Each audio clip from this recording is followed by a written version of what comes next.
हाय hello नमस्ते and welcome to learn with PG. I hope you all are doing well and आपका आज का दिन बहुत अच्छा रहा होगा। सो हम क्विकली चलते हैं अपडेट्स पे। सो लेट्स सी, यहाँ पे क्रिप्टो का एक अपडेट है। मैंने आपको पहले भी इंडिकेट किया था कि अदर एसेट क्लास में मूव्स हो सकते हैं। Let's quickly check bonds as well. Bonds में this is negative, so bonds are moving all UK 10 year bond yield, Germany bond yields, सारे जगह के बॉन्ड यील्ड्स आपको क्लियरली दिख रहे हैं, ग्रीन में है। Let's quickly go to US markets में decent recovery in Nasdaq. Dow is also in green. And looking at Asian markets, no, it's not looking great. So let's quickly go to how our markets did today. But उसके पहले I have two important things to tell you. जिसकी वजह से markets में एक challenge तो है। This is the first news जो कि कल ही पब्लिश हो गई थी, but let me read it out for you today because I could not update a detail video yesterday. So new demat account addition drops 4 month low in October as market declines.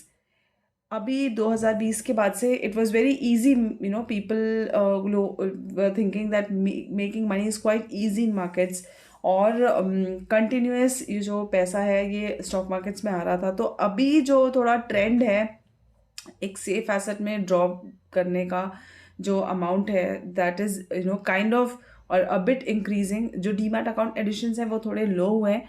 So if you could see, the entire report which has been published here, it says that the total number of accounts added in October fell to 3.45 million, down from 4.36 million in September 2024. And this did break the streak of steady growth in demat accounts.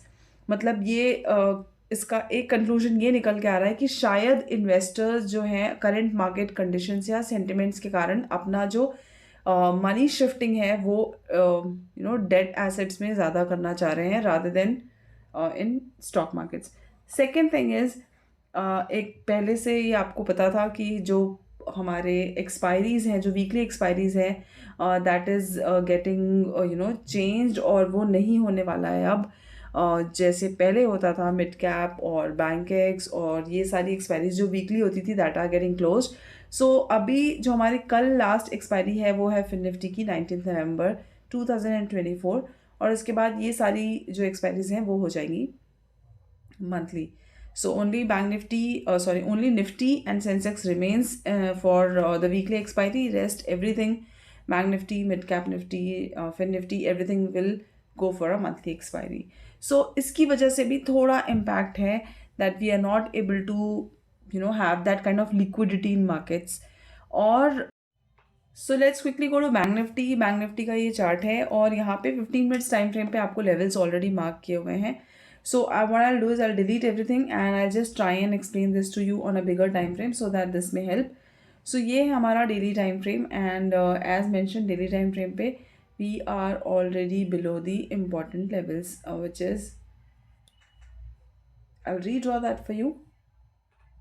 तो ये था हमारा trend line, support जो कि हो गया है break, और अभी हमारे पास जो फ्रेश रेजिस्टेंस जो है it will be around these levels, and important resistance which will be around these levels. So जब तक हम 50,700 800 जोन्स के ऊपर सस्टेन नहीं करते, मार्केट सेल ऑन राइज ही रहने वाला है guys. So please do not try to do any kind of stunts on this particular thing. अभी डेली टाइम फ्रेम पे एक चीज़ दिख रही है which can be possible, which can not be possible, क्योंकि एज आई सेड अभी market sentiment जो है वो बहुत ज़्यादा कंक्लूड करना थोड़ा मुश्किल होगा, क्योंकि जब तक इलेक्शन के रिजल्ट्स नहीं आ जाते तब तक things will not be that stable. So in case if this comes as a demand or an absorption zone, एक मूव मिल सकता है, बट अभी मुझे ऐसा लगता है फिलहाल the range could be this, and वापस एक अपसाइड एंड ब्रेक डाउन हो सकता है, और we can try an upside, we can again break down, we can try and we can move up. So these are the two possibilities. So fresh trigger, as I said, markets में है election, so that you have to take care of. Now let's quickly move to a 1 hour time frame. और 1 hour time frame पे हम clearly देख सकते हैं कि कुछ as I said liquidity issues है, तो market में कुछ अच्छा move मिल भी नहीं रहा है. So for now what you need to understand is कि हमारे पास एक बहुत छोटा सा range है यहाँ पर. सो दिस इज़ रेंज जो आपको कल के लिए भी ध्यान में रखना है, अगर फिन निफ्टी की एक्सपायरी आप कल ट्रेड करने वाले हैं तो in that case. So this is an important level which is around 50,500 you could say. I'll just mark this on these zones, say 50,500, so 49,900. ये रेंज के बीच में market can just be inside this particular zone. However, if you have seen today's move, आपको कुछ move मिला ही नहीं market में. सो अगर कल हम कहीं पे भी गैप अप होते हैं, in any case if we do a gap up around 50,500 or around these zones, so एक सेल ऑन राइज का स्ट्रक्चर बन सकता है कल के लिए बैंक निफ्टी.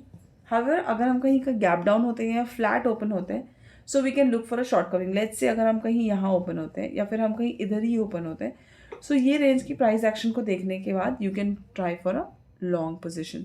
हाउएवर 50,500 एक साइकोलॉजिकल रेजिस्टेंस होने के साथ साथ 21 EMA का रेजिस्टेंस है on hourly time frame. If this is breached we can do 50,700 to 800 zones as well. So हमारा अपसाइड का जो टारगेट रहने वाला है, it is going to be 50,700 to 50,800. ये बीच का जो जोन है ये आपके लिए कल के लिए टारगेट्स हो सकते हैं in bank Nifty. Now let's quickly go to fin Nifty and let's check out the level for fin Nifty as well, so that आप जो कल का ट्रेड है, if you are planning to do any which ways, so you can plan out your trade for fin Nifty as well.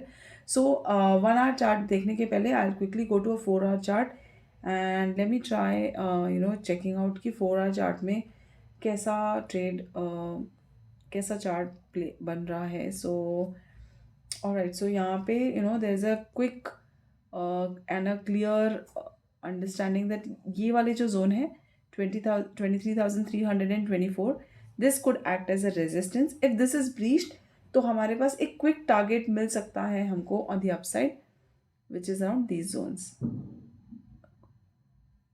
23,000 around these 23,550. So एक 200 side का move, 200 point का move मिल सकता है इमीडिएटली. और जो हमारे प्रीवियस लोज हैं वो ये वाले जो जोन्स हैं, ये बहुत इंपॉर्टेंट जोन्स हैं. अगर ये ब्रीच होता है so there is a big downside that can happen in fin Nifty. Also let's quickly go to hourly time frame. और hourly time frame if you could see tried reaching the resistance, it did, और वहाँ से हमको कोई breakout नहीं मिला. So this is on a hourly time frame a clear resistance. यहाँ पे आपको दिख रहा है कि हमको एक क्लियर रेजिस्टेंस है. सो कोई भी longs above these levels have to be taken care of. So anything about 23,324 can trigger for a decent upside of 23,550. So कल के लिए 2 important levels है, कोई बीच के levels नहीं मार्क करूँगी क्योंकि कल एक मोमेंटम वाला दिन मिल सकता है. So anything between about 23,324 upside can be a decent upside around 150 to 200 points. Down side के लिए इमीडिएट जो हमारे लेवल्स हैं, इट इज़ दिस. अगर ये लेवल रीच होता है 23,000 which is a strong psychological as well as OI data के हिसाब से भी 23,000, 23,050 का जो जोन है, 23,100 का जो जोन है, it looks very strong. So stay updated and with the levels and make sure that you mark it on your charts. And for the fresh updates, please make sure that you subscribe to the channel and let me know in the comment section if the views are helping you out. Thank you guys and good night.